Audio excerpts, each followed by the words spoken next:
Hello and welcome back to Mental Health Doesn't Have to Be a Bummer, the only mental health podcast that awkwardly skirts around the tough topics. I'm your host, Brock Holland, and with me as always is famous curmudgeon Fran Leibowitz, who, as she should, has chosen to remain silent. As I read that joke off the script I wrote 2 weeks ago, I'm now feeling that it's a bit obscure, because, I don't know anything about Fran Leibowitz, and I'm sure you don't, so, where's the joke? Where's the funny? I'm not laughing. You're not laughing. Now we're just both sitting here. There's two people sitting here. No, I don't really know much about Fran Lebowitz. I saw her on a TikTok, and boy, she does have a lot of opinions.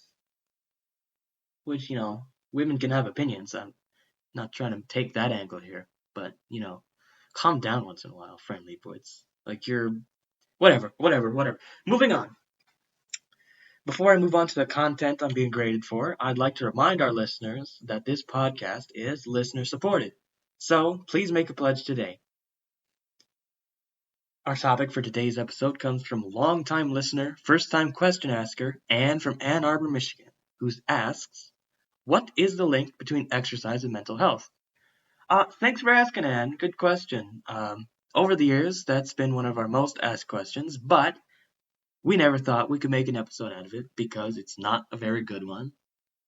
But we've been doing this show for 10 years, and you try doing any show for 10 years. This is like a very specific topic here, and there's just not a lot of ground left to cover. So we're going to answer this one. Anne, thank you, Anne from Ann Arbor. If you're binging this podcast, then be sure to listen to our previous episode where we interview a few psychologists from the APA, the American Psychological Association, and we find out just what they do over there. I'm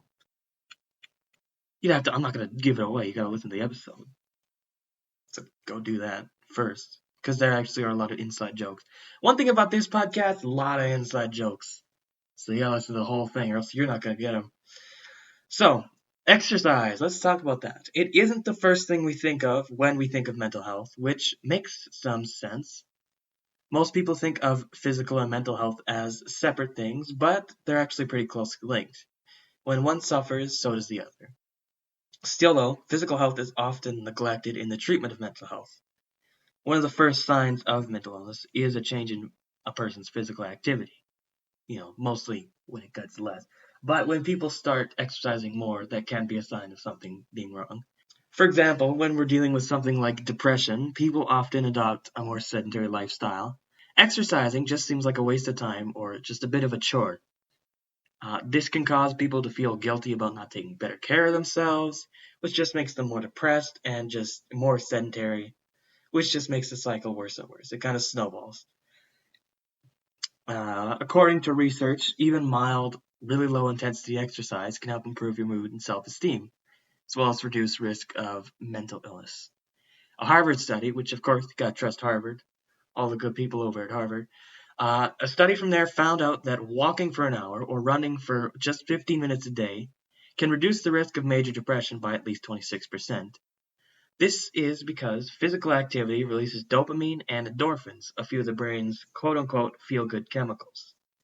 These chemicals flush out the ones that make you feel bad or emotionally run down, which just helps to make you feel even better, on top of the feel-good chemicals. Exercise also stimulates the production of norepinephrine, which helps with memory retention. As well as chemical stimulants to mood, exercise increases blood flow to the brain, which increases the activity of the hypothalamic, pituitary, and adrenal glands, which further stimulates the chemical activity of the brain. When done right, exercise can give your brain the same kick as drugs, with, obviously, fewer bad side effects. If you do get bad side effects from exercise, you're probably not doing it right. Some people can even get addicted to the rush of dopamine they get from exercising, to the point where they can be diagnosed as exercise addicts, which, to me, doesn't seem like that bad of an addiction, just to be honest. Gambling, I think, is another not bad. Well, gambling obviously is a bad addiction. All addictions are bad.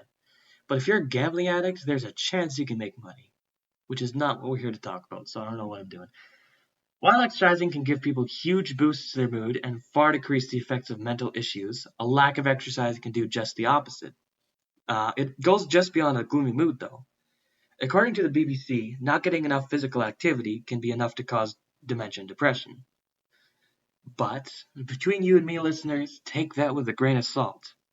This podcast's official stance on the British, as it has always been, is one of distrust. Do not trust the British, as one of our 3 catchphrases here on Mental Health. It doesn't have to be a bummer.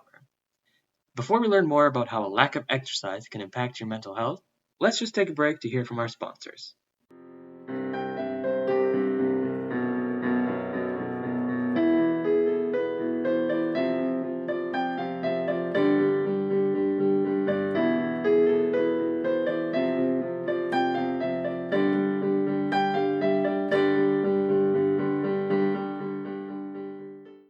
Alright, I'd just like to take this time to thank our sponsors, from whom I've stolen all of the information I just spoke about, and the information to come. Thank you so much to the University of Pittsburgh Medical Center, the Dana Foundation, HealthGuide.org, Barchester Healthcare, the APA, and the National Center for Biotechnology Information. I'd also like to thank the people I stole music from, which I made sure was done in a completely legal way, so no need to worry about that. They're piano covers, so they aren't the original copywritten songs, and the people who made them can't afford to license them. Is it a little scummy of me to take advantage of people who can't afford to legally protect their hard work and labor? That is up to you, dear listeners. As I always say on this podcast, it's one of our 3 catchphrases. Hate the game, not the player. Thank you to The Theorist for my intro, a piano cover of the song Good Days by SZA. Jaw JX for my break song, a cover of First Love Late Spring by Mitski. And finally to Matt Wilson for my outro, a cover of Archie Marry Me by Always. I'd also like to thank you, the listener, for supporting this show. We are currently accepting donations, so please go to www.mentalhealthbummer.gov.to to keep this show running just 1 episode more. We're hemorrhaging money as is, so any donations will be greatly and desperately appreciated. I'd also like to talk a bit about sound quality in this show, because I hear a lot of people complaining over the years about sound quality. Well, you don't give us money to buy microphones. This is my only job. It's the only way I have to make money, and you don't give us any. Please give me money so I can buy a microphone and stop recording off of this iPhone 4. Back to the show. I couldn't think of a natural segue back into the podcast, so this is it. It's gonna have to be good enough for you, dear listeners. Only recently have health practitioners, both mental and physical, begun to see a real link between poor physical health and poor mental health. Now that we understand the brain better, we can see the changes that happen in there when we have changes in the levels of physical activity. As I already mentioned, a lack of physical activity can put a person far more at risk of developing dementia, depression, anxiety, and other related mental illnesses than a person who regularly exercises and is in healthy physical condition. According to Professor Nanette Mutry from the University of Strathclyde in Glasgow, Scotland, a person's risk of becoming depressed can be as much as 100% greater if they're inactive. In addition to full-blown mental illness, a sedentary lifestyle can cause general moodiness and irritability. According to every hypochondriac's favorite website, MayoClinic.com, part of the reason a lack of exercise builds negative energy is because exercise acts as a release for all the negativities we feel. Stress, separately from anxiety, can build up without exercising to release it. Many people turn to eating poorly or other harmful habits to deal with stress that would otherwise be taken care of through exercise. When this happens, it's recommended to do a short, high-intensity workout, like punching a weight bag or going for a hard run. According to the APA, exercise can be used as a tool for treating and preventing anxiety and panic attacks. When a person feels threatened, their nervous system jumps into action to prepare them to either fight or flee. We've heard of this as the fight or flight response. I said flight twice. Fight or flight response. Sorry, I say flight or flight because, dear listeners, that is what I always do. A person goes dizzy, their heart races, and they sweat. People with higher anxiety respond to these sensations with panic, opting most of the time to flee rather than fight. Or in some cases, they just shut down. They're likely to develop a panic disorder down the road as well. Regular exercise produces many of the same symptoms in the body, so for people with anxiety or panic disorders, exercise acts as sort of an exposure therapy. They'll start to associate the symptoms with safety rather than danger, and they'll actually feel less afraid when threatened or having a panic attack, since they're more used to the symptoms the body produces when afraid. Just before I wrap up the show here, I'd like to talk a bit about what an exercise addiction looks like. What is it actually like when we exercise too much?